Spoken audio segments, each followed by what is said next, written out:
Hi student. मेरा नाम है अभिनव प्रेम कुमार। मैं आज आपको क्लास 10th के अर्थशास्त्र सब्जेक्ट का पहला चैप्टर का दूसरा भाग पढ़ाने जा रहा हूँ। आज हमारा सबसे पहला टॉपिक है अर्थव्यवस्था का विकास। तो हम लोग जानते हैं कि अर्थव्यवस्था एक दिन में विकसित नहीं हो जाता है, उसकी एक लंबी प्रक्रिया होती है। हमें यदि किसी देश की अर्थव्यवस्था को या आर्थिक विकास को समझना है तो उसके इतिहास को भी जानना पड़ेगा कि किस तरह से उस देश में तब्दील हुआ है, किस तरह से उसके आर्थिक संरचना में बदलाव आया है। तो भारतीय अर्थव्यवस्था के विकास की स्थिति को समझने के लिए भी हमें भारत के स्थिति और वहाँ के आर्थिक कंडीशंस को समझना होगा। तो आर्थिक विकास जो है उसमें दो चीज हैं, एक है आर्थिक विकास और दूसरा है मौद्रिक विकास। तो आर्थिक विकास क्या होता है? यदि हम प्रोफेसर रोस्ट्रो के अनुसार जाने तो है आर्थिक विकास एक ओर श्रम शक्ति में वृद्धि की तथा दूसरी ओर जनसंख्या में वृद्धि के बीच संबंध है कि कैसे कैसे अर्थव्यवस्था विकास हो रहा है और वहां जो उपलब्ध श्रम शक्ति है उसके बीच कैसे मिलाप हो रहा है, कैसे एक दूसरे से सामंजस्य स्थापित करके बढ़ रहे हैं। यदि हम प्रोफेसर मेयर एवं बाल्डविन की बात करें तो उनके अनुसार आर्थिक विकास एक ऐसी प्रक्रिया है जिसके द्वारा दीर्घकाल में किसी अर्थव्यवस्था की वास्तविक राष्ट्रीय आय में वृद्धि होती है।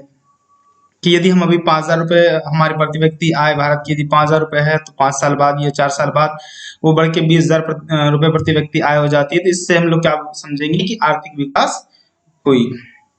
आगे बढ़ते हैं हम लोग। आगे है समावेशी विकास, इंक्लूसिव ग्रोथ। तो इंक्लूसिव ग्रोथ क्या होता है कि किसी भी वस्तु या किसी भी अर्थव्यवस्था का के सभी क्षेत्रों का विकास।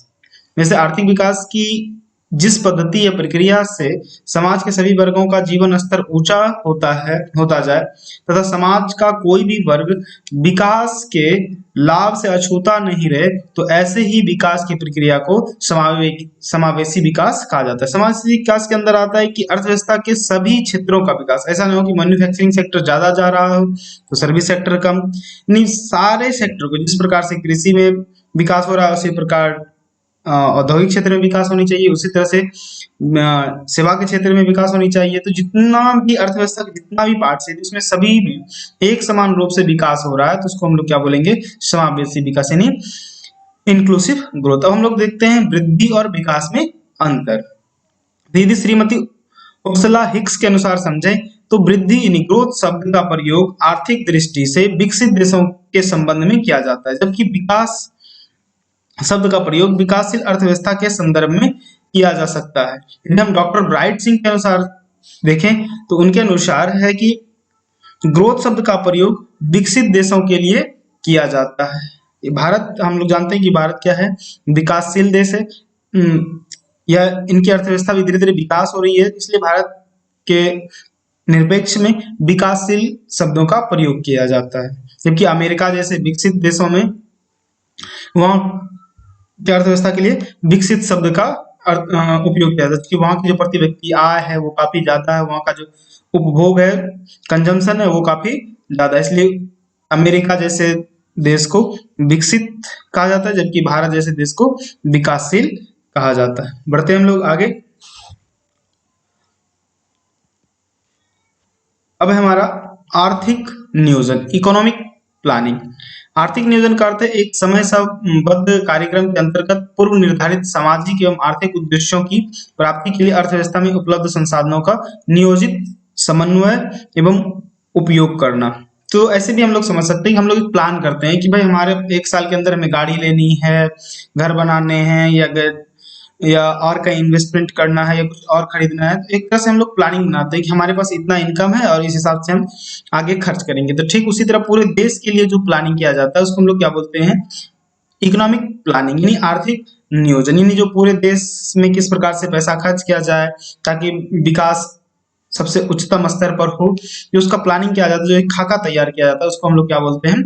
आर्थिक नियोजन। तो भारत में योजना आयोग का गठन 15 मार्च 1950 को किया गया था। यदि योजना आयोग के शब्दों में हम समझें तो आर्थिक नियोजन का अर्थ राष्ट्र की प्राथमिकताओं के अनुसार देश के संसाधनों का विभिन्न विकासात्मक क्रियाओं में प्रयोग करना। अर्थात economic planning means utilization of country's resources into different development activities in accordance with nation properties priorities.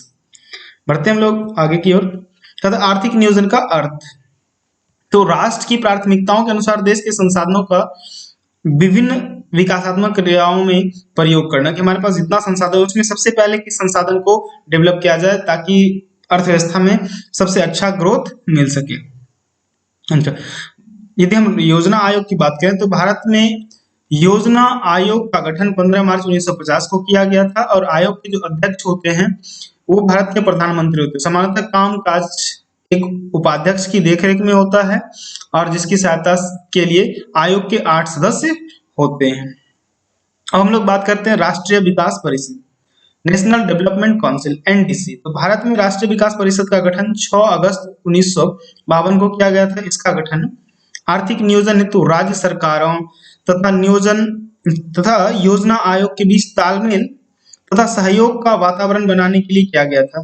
राष्ट्रीय विकास परिषद में सभी राज्यों के मुख्यमंत्री इसके पदेन सदस्य होते हैं। प्रत्येक पंचवर्षीय योजना बनाने का कार्य योजना आयोग का है और अंत में यह राष्ट्रीय विकास परिषद द्वारा अनुमोदित होती है। तो राष्ट्रीय विकास परिषद में मुख्यमंत्री को इसलिए रखा गया है ताकि राज्यों में अलग अलग राजनीतिक पार्टी की सरकार होती है, तो एक समन्वय बनाने के लिए सभी राज्य के मुख्यमंत्री को राष्ट्रीय विकास परिषद में रखा गया है ताकि आपस में समन्वय बनाकर एक प्लान तैयार किया जाए जिससे कि देश का विकास सबसे अच्छे ढंग से हो। बढ़ते हम आगे की ओर। अब है मौद्रिक विकास। हम लोग देखेंगे कि मौद्रिक विकास, तो मौद्रिक विकास मतलब मुद्रा किस प्रकार से विकसित हो रही है। यहाँ तो हम लोग सबसे पहले जानते हैं कि प्राचीन समय में वस्तु विनिमय प्रणाली थी।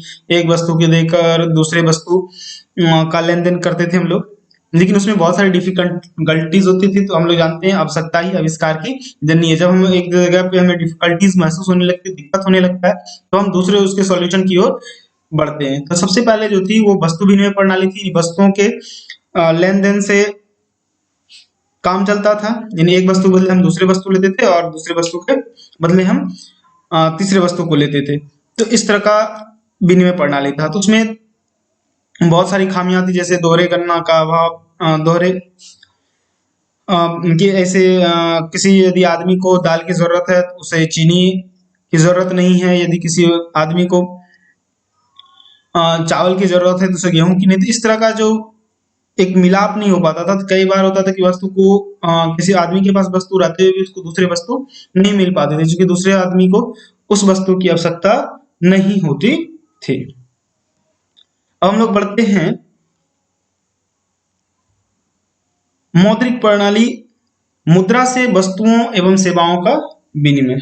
मुद्रा से वस्तुओं और सेवाओं का विनिमय, यानी हम किसी को मुद्रा दी और उस मुद्रा की सहायता से हम किसी वस्तु को या सेवा को प्राप्त करते हैं।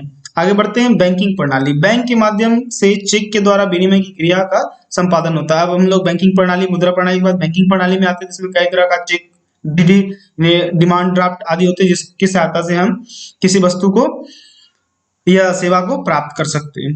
कोर बैंकिंग प्रणाली के अंतर्गत एक संकेत से एक व्यक्ति के खाते से दूर अवस्थित दूसरे व्यक्ति को उसी बैंक के माध्यम से पैसा का हस्तांतरण कर सकता है। जिसे भी हम लोग देखते हैं कि किसी भी आदमी को पैसा ट्रांसफर करना बहुत ही आसान हो चुका है।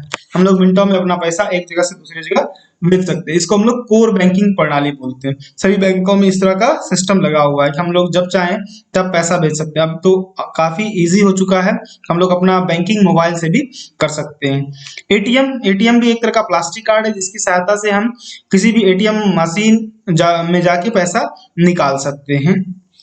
डेबिट क्या है? डेबिट कार्ड क्या है कि ठीक एटीएम कार्ड की तरह एक प्लास्टिक कार्ड है, जिसकी सहायता से हम अपने बैंक या बैंक के अपने खातों में उपलब्ध राशि को निकाल सकते हैं। क्रेडिट क्या है? क्रेडिट कार्ड ये भी एक प्लास्टिक कार्ड है जो बैंक हमें हमारे साख के आधार पर मुहैया कराती है, जिसको हम बिना अपने खाते में पैसा उपलब्ध रहते हुए भी पैसा निकाल सकते हैं एक निश्चित राशि तक।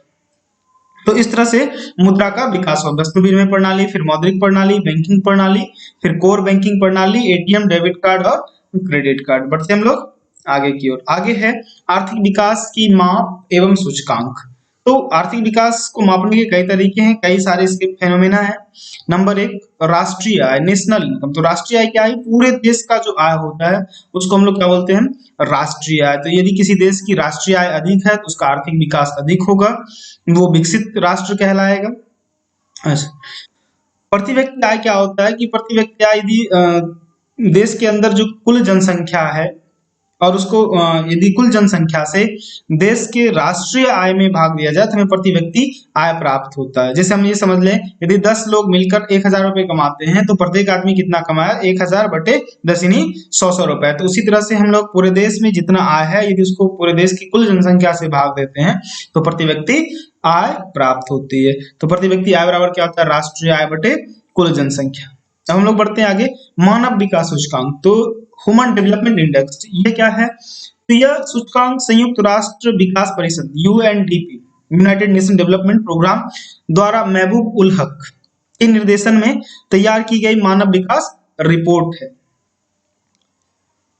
रिपोर्ट में प्रस्तावित किया गया है। यदि हम एसडीआई कैसे निकाला जाता है ये जाने तो जीवन आशा सूचकांक प्लस शिक्षा प्राप्ति सूचकांक प्लस जीवन स्तर सूचकांक, यदि तीनों को जोड़ दिया जाए तो हमको एचडीआई यानी ह्यूमन डेवलपमेंट इंडेक्स प्राप्त होता है।